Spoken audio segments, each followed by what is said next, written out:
Hello, listeners. How are you? I am hoping that you are all fit and fine.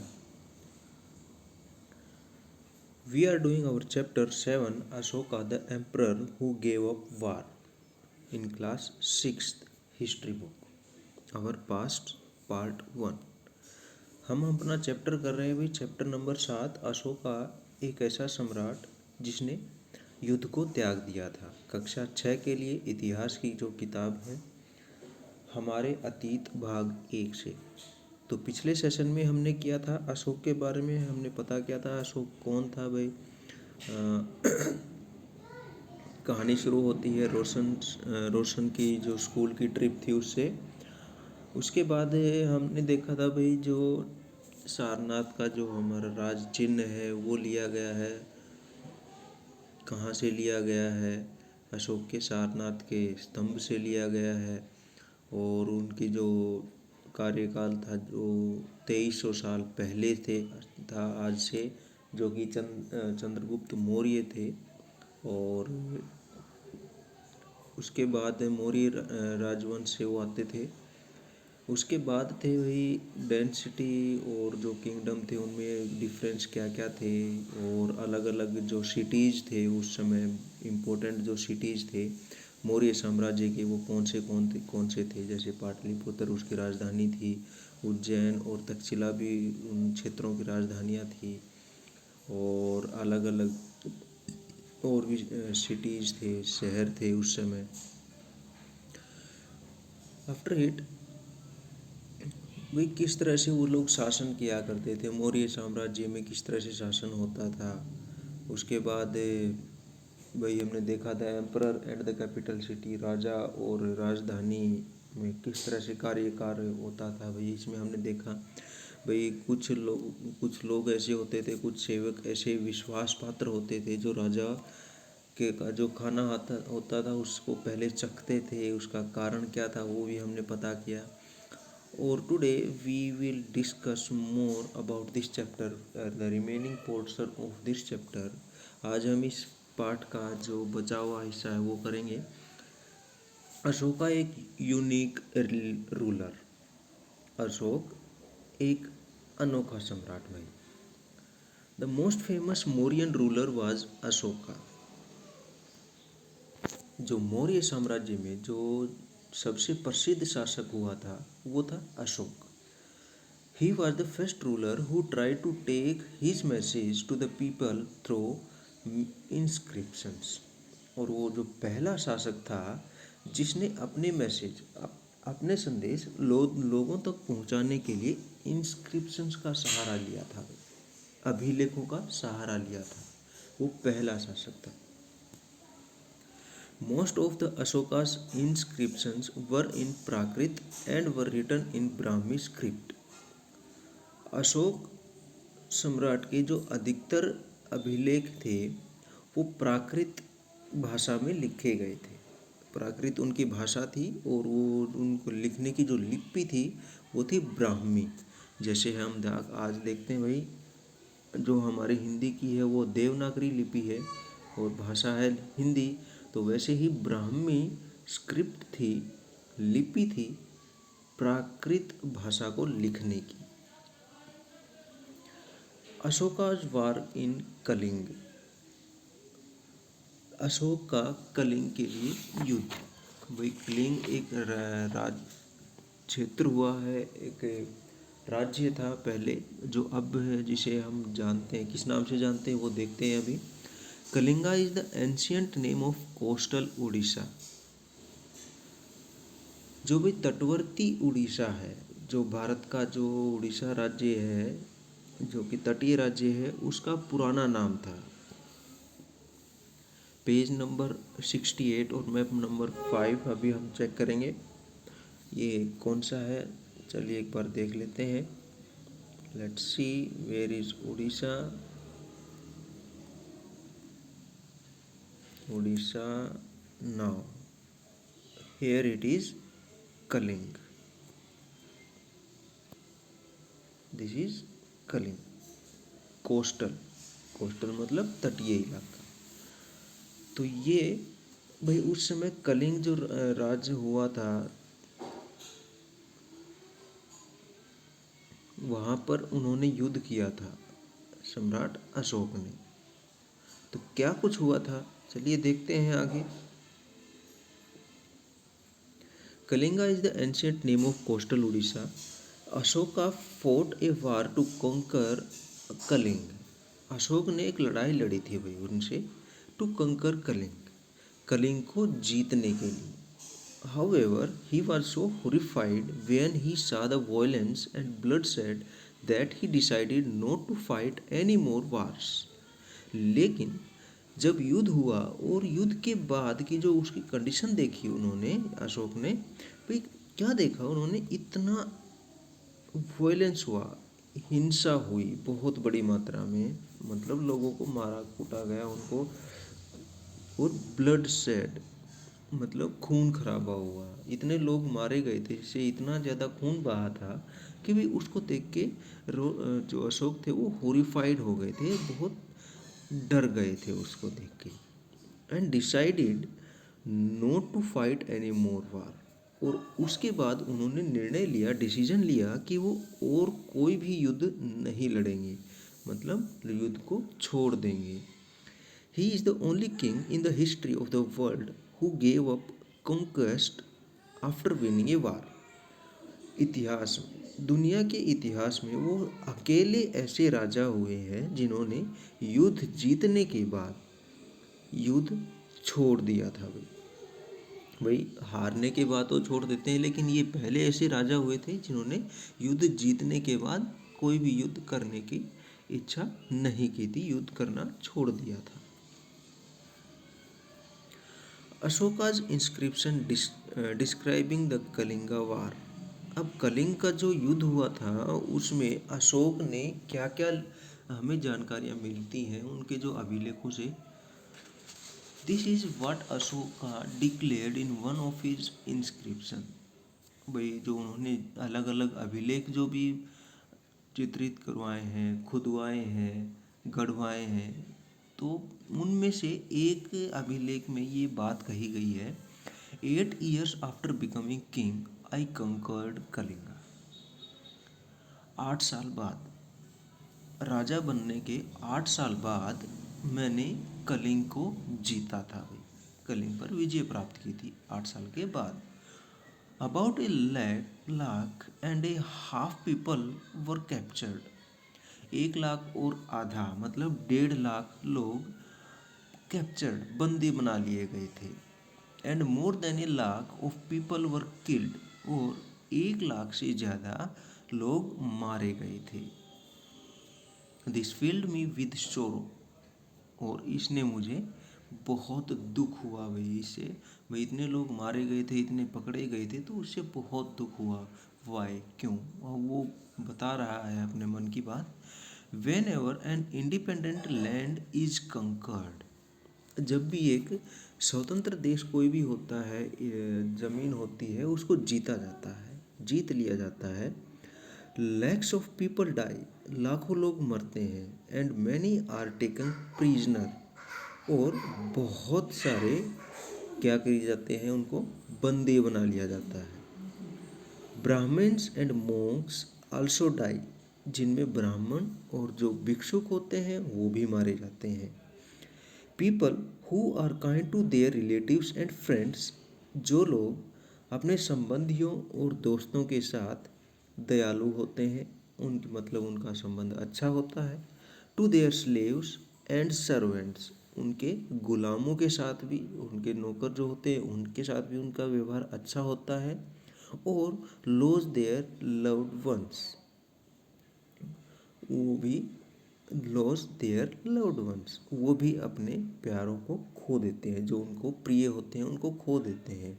जो युद्ध में मारे जाते हैं जो लोग, वो भी किसी के प्यारे होते हैं। That is why I am sad, और इसीलिए मैं दुखी हूँ। And have decided to observe Dhamma and to teach others about it as well, और इसीलिए मैंने डिसीजन लिया, मैंने निर्णय लिया टू ऑब्जर्व धम्म, कि धम्म का पालन करूं। अब ये धम्म वही है जो हमने पिछले लेसन में महात्मा बुद्ध का जो धर्म था, वो जो धर्म था ये वही उसी की बात हो रही है, क्योंकि महात्मा बुद्ध अशोक से के टाइम से थोड़ा सा पहले हुए थे, तो उन्होंने धर्म का प्रचार किया था, संस्थापना की थी, तो उसी धर्म से ये प्रभावित हुए हुए। Is much better then concurring them through force. और ये जो धर्म था उससे अगर किसी को जीता जाए तो ये बहुत ही अच्छा था युद्ध से जीतने से। दोनों का कंपेयर कर रहे हैं यहाँ पे, युद्ध के जीतने से और धर्म से जीतने से, धर्म से जीतने से। तो इनमें बेटर बताया है, अच्छा बताया है, धर्म से अगर किसी को जीता जाए तो। Believe that winning people over through dhamma is much better than conquering them through force. भाई किसी को बलपूर्वक जीतने से अच्छा है उस धम से हम उसके मन को जीत लें। I am inscribing this message for the future. मैं मतलब अशोक ये जो मैसेज है, ये संदेश है, ये खुदवा रहा हूँ ताकि so that my son and grandson after me should not think about war. ताकि मेरे बेटे और मेरे बेटों के बेटे मतलब पोते जो नाती वगैरह होते हैं वो इस युद्ध के बारे में सोचें ना, ताकि वो युद्धों के बारे में ना सोचें। Instead they should try to think about how to spread dhamma. बल्कि वो ये सोचें कि भी धम्म को कैसे फैलाया जा सकता है। How did the Kalinga Wars bring about a change in Ashoka's attitude towards war? अब यहाँ पे क्वेश्चन है भाई, जो कलिंग का युद्ध हुआ था उसमें उसने अशोक का जो एटीट्यूड था, उनका जो विचारधाराएं थी वो किस तरह से बदली युद्ध के बारे में। तो युद्ध के बारे में कलिंग के युद्ध ने यही विचार जो धारा बदली कि भी लोगों को युद्ध के अलावा धर्म से भी जीता जा सकता है, और ये बहुत ही बेहतर तरीका है क्योंकि इसमें किसी को नुकसान नहीं पहुंचता। Dhamma is the Prakrit word of the Sanskrit term dharma. जो संस्कृत में धर्म जो शब्द है उसका प्राकृत शब्द है धम, मतलब दोनों का मतलब एक ही है। वट वाज अशोकास धम। अब देखते हैं भाई अशोका का धम मतलब अशोका का जो धर्म था वो क्या था। Ashoka's dhamma did not involve worship of a god और performance of a sacrifice. Ashoka का जो धर्म था वो किसी भी पूजा की वर्शिप ऑफ ए गॉड, किसी भी देवता की पूजा को शामिल नहीं करता था, मतलब कोई जगह नहीं थी उसमें, और परफॉर्मेंस और ऑफ ए सेक्रीफाइस या फिर किसी भी कर्म कांड की भी उसमें जगह नहीं थी। He felt that just as a father tries to teach his children, he had a duty to instruct his subjects. भाई उन्होंने महसूस किया कि भी जिस तरह से एक पिता अपने बच्चों को सिखाता है वैसे ही ये उसकी ड्यूटी है, उसका कर्तव्य है, मतलब अशोक का कर्तव्य है कि भी इंस्ट्रक्ट हिज सब्जेक्ट। यहाँ पे सब्जेक्ट किसी चीज़ का नाम नहीं है, यहाँ पे जो उनकी जनता है उनसे है ये, भी उनकी जनता को समझाए, उनको निर्देश दे। He was also inspired by the teachings of Buddha. और वो जो महात्मा बुद्ध थे उनकी शिक्षाओं से बहुत इंस्पायर थे। There were a number of problems that troubled him. बहुत सारी अनगिनत ऐसी समस्याएं थी, प्रॉब्लम्स थी जो उनको परेशान करती थी। People in the empire followed different religions and this sometimes led to conflict. भाई उनका जो साम्राज्य था, अशोक का जो साम्राज्य था वो इतना विशाल था कि भाई वहाँ पे बहुत तरह तरह के धर्मों के लोग रहते थे और अलग अलग संप्रदायों के लोग रहते थे। तो अलग अलग संप्रदायों धर्मों के लोग रहते होंगे तो उनमें आपस में कलह भी होगी, मतलब उनमें आपस में तू मैं मतलब झगड़ा भी होगा। Animals were sacrificed. जो जानवर थे उनको सेक्रीफाइस किया जाता था, उनका बलियाँ चढ़ाई जाती थी। Slaves and servants were ill treated. जो नौकर होते थे और जो दास होते थे वो इल ट्रीटेड उनके साथ अच्छा व्यवहार नहीं किया जाता था। Besides, there were quarrels in families and amongst neighbors, और इसके साथ साथ परिवार और परिवारों और पड़ोसियों में भी लड़ाइयाँ होती थी। Ashoka felt it was his duty to solve these problems, और अशोक ने ये महसूस किया कि भाई इन लड़ाइयों को सुलझाने के लिए, इन जो आपस में झगड़े थे इनको सुलझाना उनका दायित्व था, उनकी ड्यूटी थी।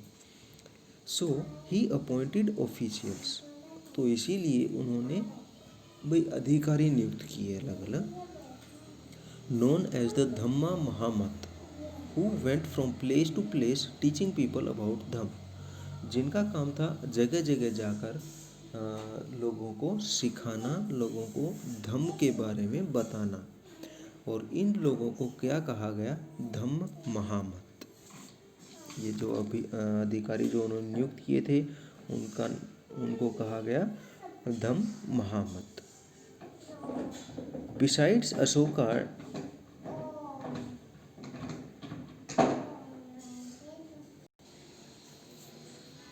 got his message inscribed on rocks and pillars, और इसके साथ साथ उन्होंने अधिकारी तो नियुक्त किए ही, लेकिन उसके साथ साथ उन्होंने क्या किया? Inscribed on rocks and pillars, जो चट्टानें थी, जो पत्थर थे, उन पर भी अपने मैसेज, अपने संदेश खुदवा दिए। पिलर्स मतलब स्तंभ, जैसे ये पिक्चर में तुम देख रहे होगे, और हमारे घरों में भी वही अक्सर गोल स्तंभ, चौकोर स्तंभ बना दिए जाते हैं दीवारों के साथ, या फिर हमारे घर के बाहर जो जिसे हम पोर्च कहते हैं। Instructing his officials to read this message to those who could not read it themselves, भाई हर तरह से लोगों की हेल्प की कोशिश की गई थी कि भाई जो लोग पढ़ नहीं सकते थे उनके लिए जो उनके अधिकारी थे वो उन मैसेज को, उन संदेशों को पढ़ें ताकि उनको समझ में आए। Ashoka also sent messengers to spread ideas about Dhamma to other lands, और इसके साथ साथ अशोक ने दूसरे जमीनों पर भी अपने संदेशवाहक भेजे ताकि वो धम्म का प्रचार कर सकें। यहाँ पर दूसरी ज़मीन का मतलब है दूसरे देशों में, such as Syria, Egypt, Greece and Sri Lanka, जैसे कि भी श्रीलंका, सीरिया, इजिप्ट और ग्रीस के जो देश थे। Try and identify these on map 6 page 76 and 77, जो हमारा पेज 67 और 66 है उस पे जो मैप है उसमें हम कोशिश करेंगे इनको पता करने की। He built roads, dug wells and built rest houses. Besides, he arranged for medical treatment for both human beings and animals. उनके साथ साथ भाई धम्म का तो प्रचार किया ही था, लेकिन उसके साथ साथ अशोक ने और क्या क्या किया भाई? उन्होंने सड़कें बनवाई, रोड्स, डग वेल्स, कुएँ खुदवाए ताकि पानी की दिक्कत ना रहे, एंड बिल्ड रेस्ट हाउसेज, और विश्राम गृह बनवाए। भाई जो भी यात्री थे, जो भी लोग आते जाते थे, दूर दूर से चलते थे, वही थक जाते थे तो उनको आराम के लिए जगह बनवाई गई, रेस्ट हाउसेज बनवाए गए।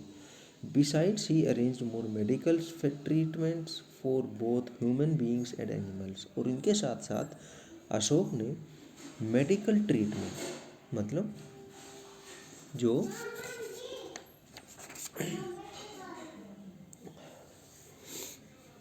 चिकित्सा सुविधाएं थी वो भी लोगों के लिए और जानवरों के लिए, दोनों के लिए उन्होंने व्यवस्था की। Ashoka's message to his subject, अब अशोक ने क्या मैसेज दिया अपनी जनता को? People perform a variety of rituals, लोग अलग अलग अनुष्ठान करते हैं, भाई अलग अलग रीति रिवाजों को मानते हैं, उनके कर्म कांड करते हैं। वेन दे फॉल इल, जब वो बीमार होते हैं तब। When their children get married, जब उनके बच्चों की शादी होती है। वेन चिल्ड्रन आर बोर्न, जब बच्चे पैदा होते हैं। और when they go on a journey, या फिर वो जब भी किसी यात्रा पर निकलते हैं। These rituals are not useful, ये जो मान्यताएं हैं, कर्म कांड हैं, ये जो अनुष्ठान है, ये किसी काम के नहीं है, यूजफुल अनयूजफुल मतलब किसी काम के नहीं है, कोई काम के नहीं है ये। If instead people observe other practices, बल्कि इनकी जगह अगर लोग दूसरी प्रैक्टिस को अपनाएं, दूसरी रीतियों को अपनाएं, this would be more fruitful, ये बहुत लाभदायक होंगे, फलदायी होंगे। What are these other practices, ये कौन सी रीतियाँ हैं, कौन से तरीके हैं भाई। These are being gentle with slaves and servants, जो उनके दास होते हैं, नौकर होते हैं, उनके साथ अच्छा व्यवहार करें। रिस्पेक्टिंग वंस एल्डर्स, भाई बड़ों का सम्मान करें। Treating all creatures with compassion, और जितने भी प्राणी हैं सबके साथ दया का व्यवहार करें, सभी के साथ दया का व्यवहार करें। क्रिएचर्स जितने भी जीवित प्राणी हैं। Giving gifts to Brahmins and monks, और जो ब्राह्मण और जो मोंक्स हैं, मतलब जो भी शर्मन से कहा गया है भाई, और भिक्षु जिन्हें कहा गया था बौद्ध धर्म में, उनको गिफ्ट देना चाहिए, दें। It is both wrong to praise one's own religion और क्रिटिसाइज अदर्स, दोनों कंडीशन गलत है, दोनों तरीके गलत है। अगर कोई वंस ओन रिलीजियन प्रेजिंग मतलब खुद के धर्म का सम्मान करता है, और क्रिटिसाइज अदर्स और दूसरों के धर्म का अपमान करता है, दोनों ही कंडीशन गलत है। भाई हमारे धर्म के साथ साथ दूसरे धर्म की भी इज्जत करनी चाहिए। Each one should respect the others religion, हर एक को दूसरों के धर्म की सम्मान करना चाहिए। If one praises one's own religion while criticizing others, one is actually doing greater harm to one's own religion। और अगर कोई अपने धर्म की तो सम्मान करता है लेकिन दूसरे के धर्म की इज्जत नहीं करता है, क्रिटिसाइज करता है, आलोचना करता है, बुराई करता है, तो वो वास्तव में खुद के धर्म की बुराई करता है। Therefore, one should try to understand the main ideas of another's religion and respect it। और इसीलिए ये हमें समझना ज़रूरी है कि the main ideas of another religion, दूसरे के धर्म में क्या विश्वास है भाई, क्या विश्वास है, क्या तर्क है, एंड रिस्पेक्ट इट, और उसको सम्मान देना चाहिए। Pandit Jawaharlal Nehru, the first prime minister of India, wrote his edicts, inscriptions, instructions still speak to us in a language we can understand and we can still learn much from them। जो पंडित जवाहरलाल नेहरू हुए, जो भारत के पहले प्रधानमंत्री थे, उन्होंने लिखा है हिज एडिक्ट्स इंस्ट्रक्शंस, मतलब जो अशोक के जो भी इंस्ट्रक्शंस हुए हैं, सुझाव हुए हैं, एडिक्ट्स धर्मादेश हुए हैं, तो वो आज भी हमें बताते हैं कि भाई we can still learn much more from them, उनसे हमें आज भी सीखने की ज़रूरत है। Identify the parts of Ashoka's message that you think are relevant today. भाई अशोका का जो ये मैसेज था, ऊपर जितना भी हमने मैसेज पढ़ा, इसमें जो जो बातें कही गई हैं आज के संदर्भ में हम देखें तो कौन सी ऐसी चीज़ें जिन्हें हमें देखना चाहिए, हमें लागू करना चाहिए। तो ये आपके लिए है। ये ब्राह्मी लिपि है भाई, ब्राह्मी लिपि, यहाँ पे देखिए अलग अलग वर्ड्स हैं। ब्राह्मी लिपि में अ कैसे लिखा हुआ है, ये ब्राह्मी लिपि का अ है। ये देवनागरी का अ, बंगाली में अ, मलयालम जो केरला में बोली जाती है, तमिलनाडु में तमिल की लैंग्वेज जो है, इस तरह से सब में अ कैसे लिखा जा रहा है। इसके बाद है भाई एल्सवेयर, कहीं और। जब अशोक का साम्राज्य था, जब मौर्य साम्राज्य था, उस समय दुनिया के किसी कोने में और क्या हो रहा था। Somewhat before the time of Maurya empire, Maurya साम्राज्य के उभरने से थोड़ा सा पहले अगर हम देखें, अबाउट 2400 ईयर्स अगो, 2400 साल पहले, emperors in China began building the Great Wall. चीन के जो सम्राट हुए थे, उन्होंने महान दीवार बनानी शुरू की थी भाई। जो अशोक का साम्राज्य हम मानते हैं भाई 2300 साल पहले का, और ये 2400 साल पहले की बात है। It was meant to protect the northern frontier of the empire from pastoral people. और ये जो दीवार थी उन उसका बनाने का जो मकसद था वो था कि भी जो पेस्टोरल पीपल थे, जो पशुपालक जो लोग थे, वो उनकी सीमाओं में ना घुसें। Additions to the wall were made over a period of 2000 years because the frontiers of the empire kept shifting.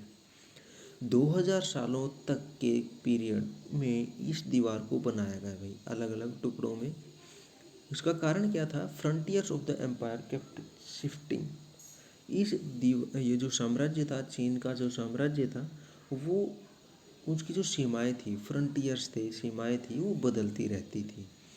The while is about 6400 kilometre long. और इस दीवार की जो लंबाई है वो 6400 किलोमीटर के करीब है। And is made of stone and brick. और ये बनाई गई है पत्थर और ईंटों से, जैसे कि हम पिक्चर में देख सकते हैं। With A road along the top. और इसके ऊपर सड़क बनाई गई है। तो अगर हम देखें तो ये जो दीवार है, इसके ऊपर यहाँ पे ये देखिए सड़क बनाई गई है। तो ये पूरी जितनी भी दीवार है, इस दीवार के ऊपर सड़क बनाई गई है। Several thousand people work to build the wall. हजारों लोग, सैकड़ों हजारों लोग इस काम में लगे हुए थे इस दीवार को बनाने में। There are watch towers along at the distance of about 100 to 100 metre. इस दीवार में 100-200 मीटर की दूरी पर बुर्ज बनाए गए हैं ताकि दूर से निगरानी रखी जा सके, जैसे कि इस पिक्चर में देखा जा सकता है। यहाँ पे देखिए ये वाच टावर हैं जहाँ से निगरानी की जा सकती है।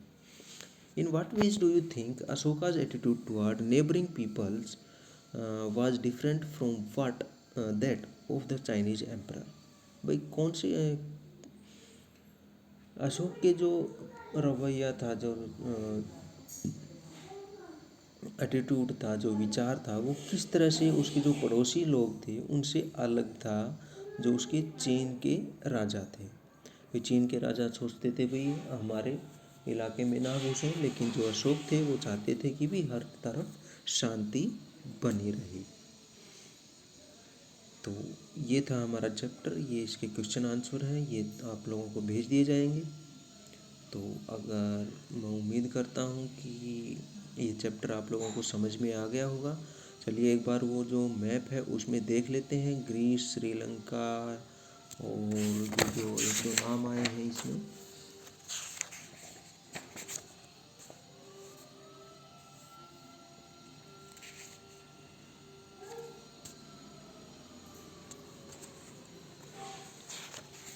चलिए देखते हैं यहाँ पे।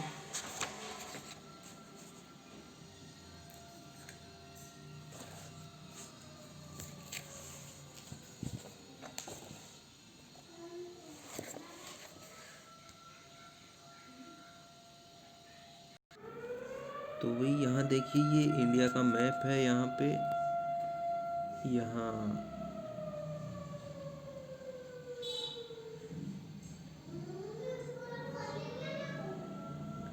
यहाँ इंडिया का मैप है, ये भारत का नक्शा है। और यहाँ इस नक्शे के नीचे ये रहा श्रीलंका।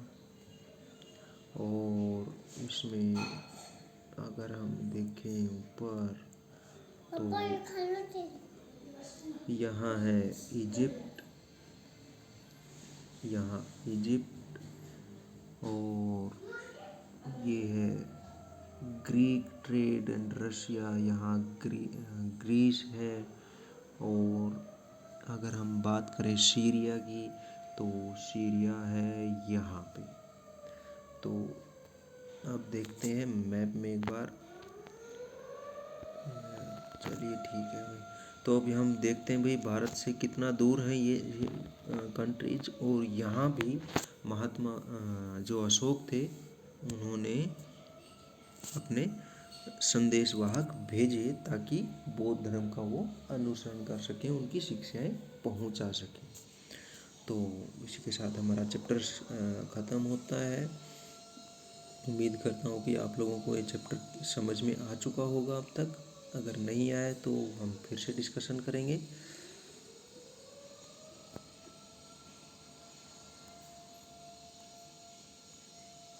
एक बार इस मैप को एक बार दोबारा देख लेते हैं। यहाँ पे जो रेड डॉट्स हैं ये कुछ इम्पोर्टेंट सिटीज़ हैं, प्लेसेस हैं मौर्य साम्राज्य के, मौर्य डेंसिटी के, अशोका के साम्राज्य के जो टाइम था उस समय। और जो ब्लैक डॉट्स हैं ये कैपिटल सिटीज़ हैं। तो इसकी जो कैपिटल थी वो थी पाटलिपुत्र, और इसकी जो प्रांत थे मीन्स स्टेट थे उनकी कैपिटल थी तक्षशिला, उज्जैन। और तक्षशिला के बारे में शायद आप लोगों ने पहले भी सुना होगा। तक्षशिला में भारत का एक प्रसिद्ध विश्वविद्यालय था पुराने टाइम का। तो ये था हमारा चैप्टर। मिलते हैं अगले सेशन में एक नए चैप्टर के साथ। तब तक के लिए घर पे रहिए, फिट रहिए और सीखते रहिए। Thank you.